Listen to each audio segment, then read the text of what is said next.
Dans un petit village paisible, niché entre des collines verdoyantes et des rivières chantantes, vivait Karim, un jeune homme d'une vingtaine d'années. Né dans une famille modeste, il avait grandi entouré de l'amour de ses parents, Baba Amadou et Maman Aoua, qui avaient tout sacrifié pour lui.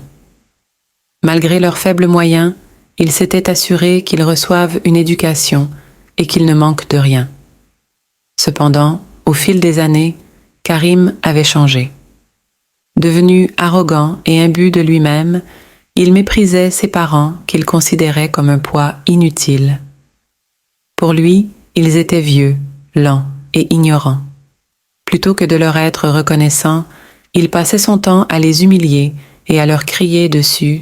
Chaque matin, Maman Aoua se levait avant l'aube pour préparer à manger à son fils, tandis que Baba Amadou, malgré son dos courbé par les années, se rendait au champ pour travailler. Mais Karim ne montrait aucune gratitude. « Tu cuisines toujours la même chose ? Tu veux que je mange ces plats de pauvres toute ma vie ?» hurlait-il à sa mère en renversant son assiette. « Tu es trop lent, vieux père. Tu n'as rien à m'apprendre, » lançait-il à son père lorsque ce dernier tentait de lui donner des conseils. Les voisins murmuraient en voyant l'attitude de Karim. Certains tentaient d'intervenir, mais il les ignorait avec arrogance. Un jour, sa mère, les larmes aux yeux, lui dit doucement : « Mon fils, un enfant qui méprise ses parents attire la colère du ciel. Méfie-toi. La vie enseigne des leçons qu'on ne peut oublier. » Mais Karim éclata de rire. « Vieille femme, arrête de dire des sottises. Personne ne peut me punir. Je suis jeune, fort et libre de faire ce que je veux. » Un soir, il est rentré tard, après avoir passé la journée à traîner avec ses amis. En franchissant le seuil de la maison, il trouva sa mère en train de l'attendre, assise sur une natte. Son visage était marqué par la fatigue et l'inquiétude. « Mon fils, où étais-tu encore ? Tu ne travailles pas, tu ne nous aides pas. Ton père et moi sommes vieux, nous avons besoin de toi. » Karim fronça les sourcils, agacé. Il haussa la voix. « Tu veux que je reste ici, à vous servir comme un esclave ? Je ne suis pas votre domestique. » Sa mère soupira et, pour la première fois, osa lui répondre avec fermeté. « Un fils qui méprise ses parents ne connaîtra jamais le bonheur. Tu oublies que sans nous, tu ne serais rien. » Ces mots enflammèrent la colère de Karim. Dans un élan de rage, il poussa violemment sa mère, la faisant tomber au sol. Son père, qui venait d'entrer dans la pièce, accourut pour aider sa femme. Il leva les yeux vers son fils, le regard empli de douleur. « Ya Allah, mon propre fils est devenu un monstre. » Mais Karim ne regrettait rien. Il secoua la tête et sortit en claquant la porte. À peine avait-il franchi le seuil que quelque chose d'étrange se produisit. Une sensation de vertige l'envahit, ses membres devinrent lourds et son corps lui sembla étrangement étranger. Son souffle s'accéléra, son cœur tambourinait dans sa poitrine. Il essaya de marcher, mais ses jambes fléchirent sous lui. Il tomba à genoux et poussa un cri, mais ce cri n'était plus humain. Sous ses yeux horrifiés, ses mains se raccourcirent, se couvrant d'un épais cuir rugueux. 6 ongles se durcirent, se transformant en sabots. Son visage s'allongea, sa peau devint rêche et rosée, et son nez se transforma en groin. Une queue bouclée poussa dans son dos. Il poussa un hurlement bestial et se précipita vers la maison. « Maman, papa, aidez-moi » voulut-il dire, mais seuls des grognements sortirent de sa bouche. Lorsqu'ils virent l'animal qui essayait d'entrer dans la maison, sa mère recula, le cœur brisé. « Que Dieu te vienne en aide, mon fils. Tu as attiré sur toi la colère du Tout-Puissant. » Son père, le regard sombre, prit un bâton et le pointa vers lui. « Ne reviens pas ici tant que tu n'auras pas appris le respect et l'humilité. Va, et que Dieu ait pitié de toi. » Karim tenta de s'approcher, mais son père brandit le bâton. Paniqué et honteux, il prit la fuite dans la nuit, poussé par une force invisible qui l'éloignait du village. Karim erra pendant des jours et des nuits dans la forêt. Il avait faim, il avait froid.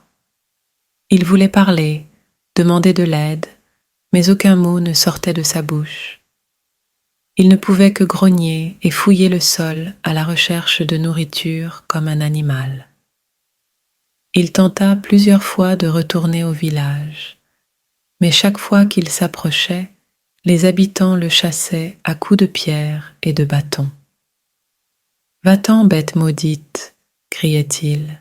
Pour la première fois, Karim ressentit le poids de ses fautes. Il se rappela les paroles de sa mère, les sacrifices de son père, et surtout son propre mépris envers eux. Les larmes coulèrent sur son visage de bête. Perdu au fond de la forêt, Karim ne ressemblait plus qu'à une bête errante, maigre et couverte de boue.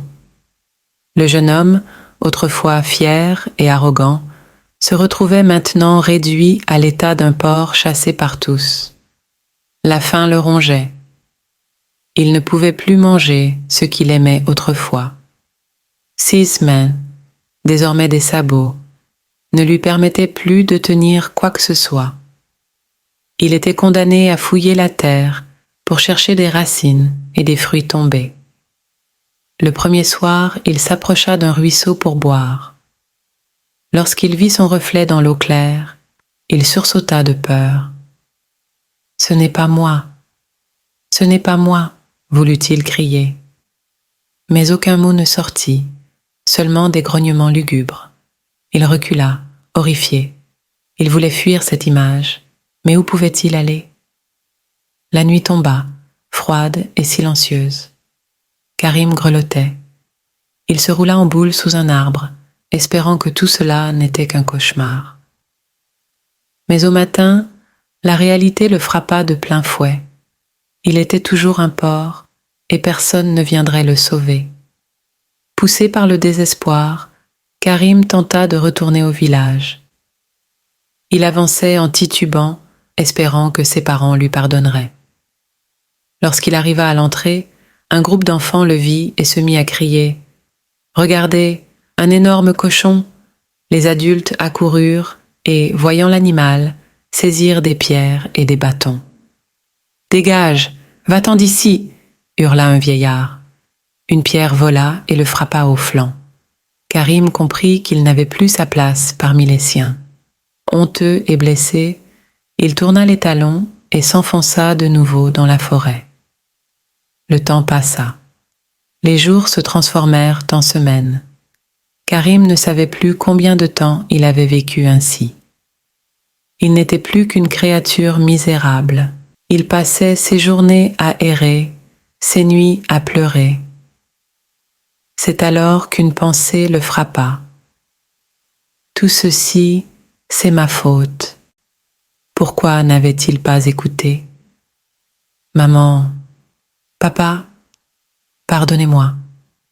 Mais il était seul, et son pardon, personne ne pouvait l'entendre.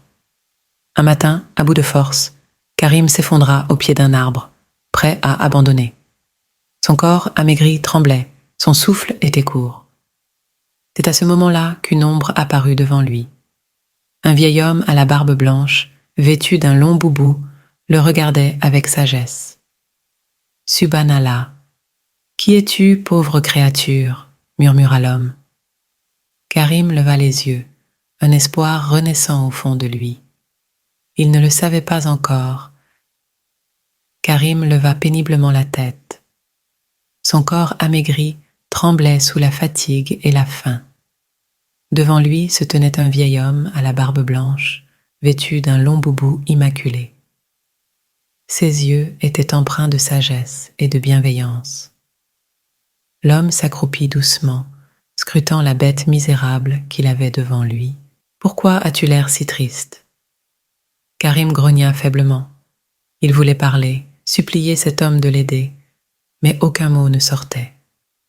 Seuls des grognements s'échappaient de sa bouche. Le vieillard, qui n'était autre que Imam Ousmane, l'érudit le plus respecté du village, plissa les yeux comme s'il cherchait à comprendre au-delà des apparences. Il posa une main sur le front de l'animal et ferma les yeux. Après un long silence, il ouvrit brusquement les paupières, son regard troublé. Allahu Akbar, ce n'est pas un simple animal. C'est un homme maudit. Il se redressa et avec une voix grave, il s'adressa au ciel. « Ô Seigneur, montre-moi la vérité. » À cet instant, Karim sentit une vague d'énergie l'envahir. L'imam Ousmane soupira profondément avant de prendre la parole. « Mon fils, ta souffrance n'est pas une coïncidence. Tu es victime de la justice divine. Allah a puni ton arrogance et ton manque de respect envers tes parents. Sache qu'un enfant qui humilie ceux qui lui ont donné la vie attire sur lui la malédiction du ciel. » Karim hocha la tête, incapable de contenir sa détresse. Il voulait tant revenir en arrière, effacer ses fautes, redevenir humain. Voyant son désespoir, l'imam continua avec douceur. Mais Allah est aussi le très miséricordieux. Il punit, mais il pardonne à celui qui se repent sincèrement. Si tu veux retrouver ta véritable forme, il y a un seul chemin. Tu dois te faire pardonner par tes parents. Eux seuls peuvent lever cette malédiction. Le cœur de Karim se serra. Revoir ses parents, après tout ce qu'il leur avait fait, il avait peur, et s'il refusait de lui pardonner? Mais il n'avait plus le choix. D'un regard ferme, l'imam Ousmane déclara « Suis-moi, nous allons voir tes parents. » Accompagné de l'imam Ousmane, Karim se dirigea vers le village. Chaque pas était une épreuve. Son corps affaibli luttait pour avancer. Son cœur battait à tout rompre. Il redoutait la réaction de ses parents. L'accepteraient-ils encore après tout le mal qu'il leur avait fait? En approchant des premières habitations, les villageois s'attroupèrent, effrayés.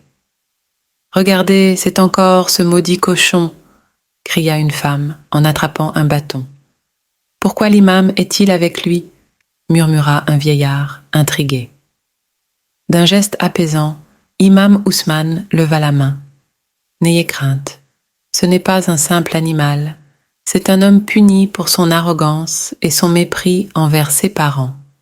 Aujourd'hui, il vient chercher le pardon. » Un murmure parcourut la foule. Certains reculèrent, d'autres s'approchèrent, curieux. C'est alors que maman Ayowa et baba Amadou apparurent. En voyant l'animal gisant au sol devant eux, le visage baigné de larmes, ils comprirent immédiatement. « Oh mon Dieu, Karim, c'est toi ?» souffla sa mère, la main tremblante sur sa bouche. Karim leva lentement la tête et grogna faiblement. Son regard exprimait toute la douleur et le regret du monde. « Maman, papa, pardonnez-moi » voulait-il dire, mais seuls des sons incompréhensibles sortirent de sa bouche. « Votre fils est venu demander votre pardon. Il a compris ses erreurs et s'est repenti. C'est à vous de décider de son destin. » Un silence pesant s'installa.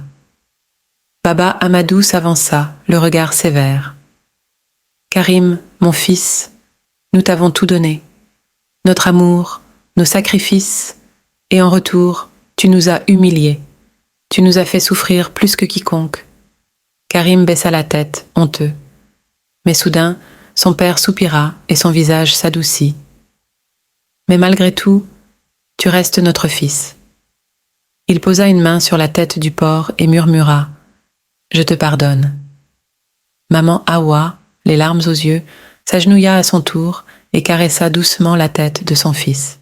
« Moi aussi, je te pardonne, mon enfant. » À cet instant, une lumière éclatante enveloppa Karim. Son corps se mit à trembler, une force mystique l'envahit. Les villageois reculèrent, stupéfait. Dans un éclat aveuglant, le corps du porc disparut, et à sa place, Karim réapparut. Il était de nouveau humain, amaigri, affaibli, mais humain. Les larmes ruisselaient sur son visage. Il se jeta aux pieds de ses parents, sanglotant. « Merci, merci maman, merci papa. Je jure devant Allah que je serai désormais un fils digne de vous. » Les villageois, témoins du miracle, poussèrent des exclamations de surprise et de joie. Imam Ousmane sourit et leva les mains vers le ciel. Allah est le très miséricordieux. Celui qui se repent sincèrement trouve toujours son pardon. La morale de cette histoire, celui qui humilie ses parents creuse sa propre tombe. Mais celui qui se repent sincèrement trouve toujours une voie vers la lumière. Et ainsi, Karim vécut en paix, entouré de l'amour et du respect de ses parents, jusqu'à la fin de ses jours.